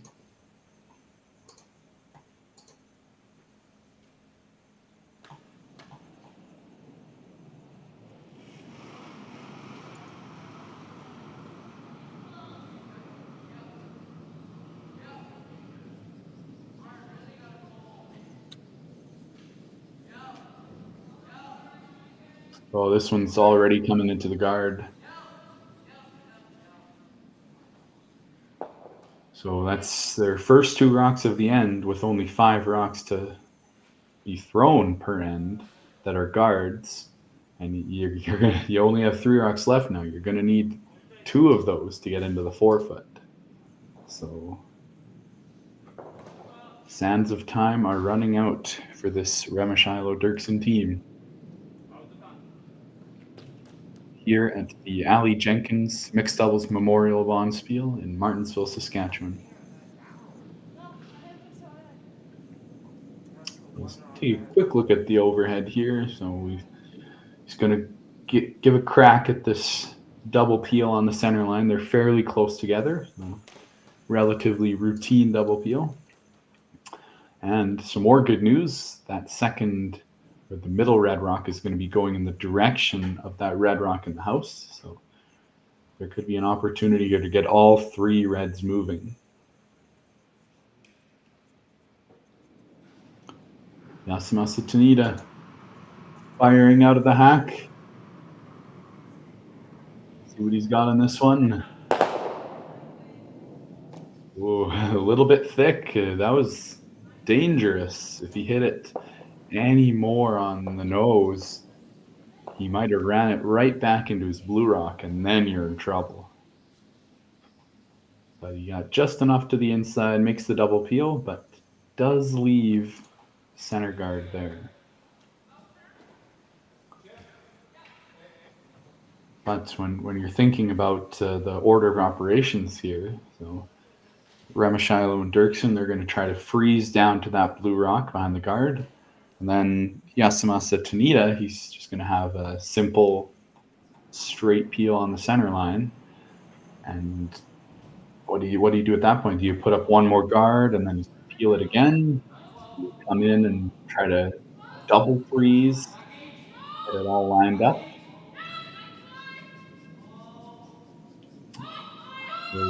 One thing's for sure, they're going to need a pretty big miss on the last one to keep this game alive.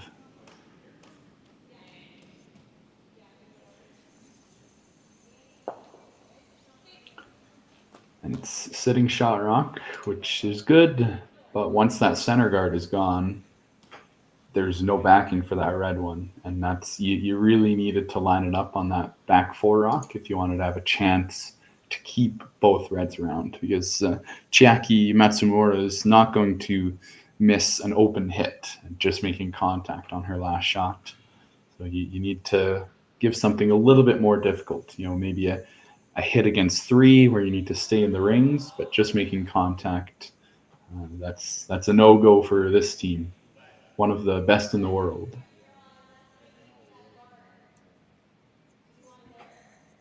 So here comes Yasumasa Tanida, again bringing the heat, trying to peel, and if you can even clip that red one on the side of the 4-foot.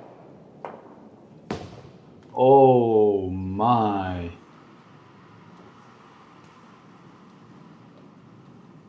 Oh, no. You couldn't have drawn it up much worse than that. That is incredibly unlucky to hit it sideways like that. Wow. Because he clips the side of the red one and brings it back into the 4-foot. That is just really unfortunate timing for something like that. And now, with 2 good guards, there is a real chance for this Remeshylo Derksen team from Martensville to put some pressure on Chiaki Matsumura on her last rock.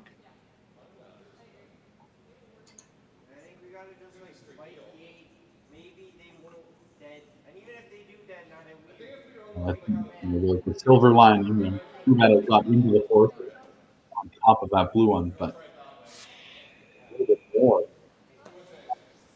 Frozen right to the blue, and that would have been just about the worst spot. Red being where it is, not ideal, but it's a bit of a pocket for a blue rock to come down into. And if you do have a chance to hit it, easily goes. It'll probably touch the blue if you hit it thick, but it's not going to jam very easily. And if it does jam, staying there anyways. So you hate to promote the other team's round into the forefront, trying to simplify things. It's bad timing. It was a really good throw, super close to made perfectly. So now here comes Dylan Derksen, and he's going to try to plug the hole here.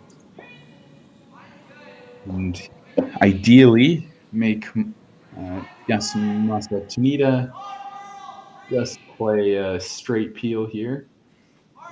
You might be able to sucker him into running this one as well, but I don't know if he wants to because there is some more risk. You know, you hit this close to the nose, now you're looking at even a steal of 3. So there's some risk there. But you might see him give it a try.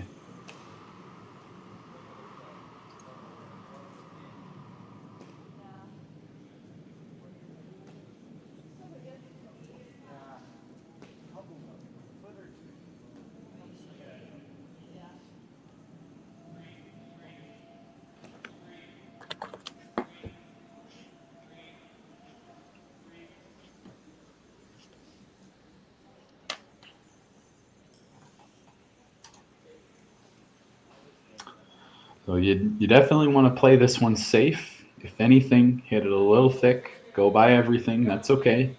You're never giving up 3 that way.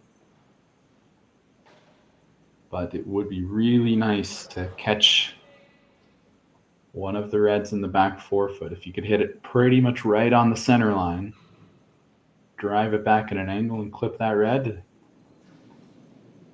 that'd be really nice. Yeah, let's...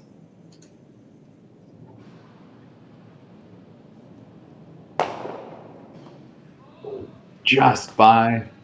But like I said, that's the right way to miss it. Now the center's open. You don't leave your shooter in front of those red rocks. Now the question is, where do you put this for Team Remeshylo Derksen? I think you pretty much want to be on the center line, so you block the easy hit. If you're on the center line, you play either turn at the hit on the reds. It's going into the blue rock, so that makes it more likely for you to steal 2. But the question is, what depth do you want? I don't think you want a full-on guard here outside of the house because those rocks are behind the tee line, and well, Chiaki Matsumura has thrown many draws. I think she'll be coming right down onto those. You got some backing too. Not that you want to think about that as a thrower, but you have some more margin on the draw. So I think they're going to try to bring this one into the full 8 foot. So that way the draw path is significantly cut down. And then Team Matsumura Tanida is forced to run a red rock onto another red rock and make a double for the win. So I think that puts the most pressure on here. So I like this call. Let's see where they can put it. You got to be on the center line, though.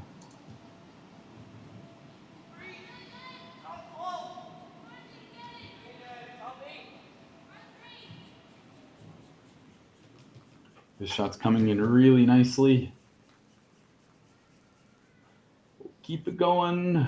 Oh, just off the center line. So that does, unfortunately, well, unfortunately for the Remeshylo Derksen team, I should clarify, that there's an open hit now for Chiaki Matsumura. She noses that red one. She can see all of it right in the hole. She'll win the game. A little bit of risk. It's tough to do with the blue guard in the way, but if you ever hit the outside of the red one, you hit the blue back one out and you roll out, all of a sudden it's a steal of 3, and we're shaking hands. Don't think there's enough room to do that, but it's something to be aware of. Yeah, if that red rock curls just half a rock more, then Chiaki Matsumura is probably trying to play some sort of double on the reds. like running the one that was just thrown back. If you make a double there, then you win the game. I don't think you could double stuff it and give up 3, so that's the good news. But unfortunately for Melissa Remeshylo and Dylan Derksen, did not quite get to the center line. Leaves Chiaki Matsumura throwing this open hit with Yasumasa Tanida on the brush. Let's see what they've got here.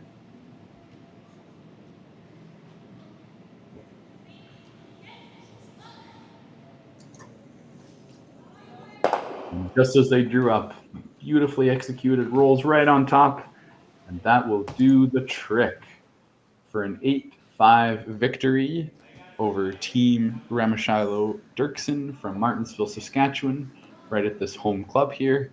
And Matsumura Tanida from Nagano and Hokkaido, Japan. They will pull out an 8-5 victory here. A beautiful last shot. Not the most difficult shot in the world, but it's always a bit of pressure on that last shot of the 8th end. So a well-executed and a great team shot on that one. So it's 8-5 victory for them in this 3rd game of the Aly Jenkins Mixed Doubles Memorial Bonspiel. And that will bring Matsumura Tanida to 3 wins and 0 losses. And unfortunately, on the flip side, that means Team Remeshylo Derksen will drop to 0 wins and 3 losses. So that puts them out of playoff contention, but they still have 1 game later tonight against Kaylee Raniseth and Evan Crow from Calgary. So see if they can get a win there, build some momentum towards their next event. And yeah, we'll see how this Matsumura Tanida team can do tonight. That might have sealed off their playoff position. I haven't taken a super close look at the standings and how it all works out, but I imagine they will be heading to the playoffs regardless of tonight's outcome. So we will see them tomorrow, and we'll get some more exciting action for you. Thanks for tuning in today. This was Ryan Jacques on the production and commentary, doing double duty today. Thanks for joining us, and we will see you later this weekend. Cheers. I don't remember a time when curling wasn't a part of my life. When I wasn't putting in the sweat and hard work to be the best that I can be. Clocking in the time, the effort to practice day in, day out. Curling is more than just a game. It's a family, a community. And when it's time to play, I know I'll be ready. Hardline, supporting hundreds of our next generation athletes. SaskTel Be Kind Online wants to stop cyberbullying. Want in on the action? We award up to $1,000 for youth initiatives that help spread kindness and prevent bullying. What great idea do you have to help stop bullying? SaskTel can help. Go to BeKindOnline.com and apply for a grant today. Together, we can make a difference.